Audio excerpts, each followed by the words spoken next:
నేను chartered accountancy కోర్స్ని చెన్నైలో చేసిన తర్వాత నాకు కడపలో మా మామగారు రామసుబ్బారెడ్డి గారు, ఆయన ఎక్స్ఎమ్మెల్యే అప్పటికి, ఆయన డాటర్ని చేసుకోవడం జరిగింది. అప్పుడు వైఎస్ రాజారెడ్డి గారితో పరిచయం అయింది. మా మామగారే తీసుకెళ్ళి చార్టర్డ్ అకౌంటెన్సీ పూర్తి చేశారు, ఇతని సర్వీసెస్ మీరు ఉపయోగించుకోండి అన్నాను. రాజారెడ్డి గారు నన్ను దగ్గరికి తీశారు. ఆ తర్వాత రాజారెడ్డి గారు మరణించిన తర్వాత స్వర్గీయ రాజశేఖర రెడ్డి గారు వ్యాపార వ్యవహారాలన్నీ చూసుకునేవారు, ఆయన దగ్గరికి తీశారు.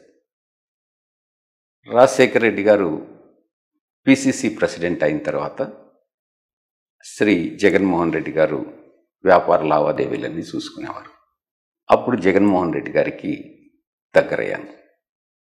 అలా చార్టర్డ్ అకౌంటెన్సీ ప్రొఫెషన్లో అంచెలంచెలుగా ఎదిగి బెంగళూరు, హైదరాబాద్లో కూడా బ్రాంచెస్ ఓపెన్ చేసి, చెన్నైలో హెడ్ క్వార్టర్స్ ఉండేది, బెంగళూరులో బ్రాంచ్ ఆఫీసు, హైదరాబాద్లో బ్రాంచ్ ఆఫీస్ పెట్టి అంచెలంచెలుగా విస్తరించి చార్టర్డ్ అకౌంటెన్సీ కోర్సులో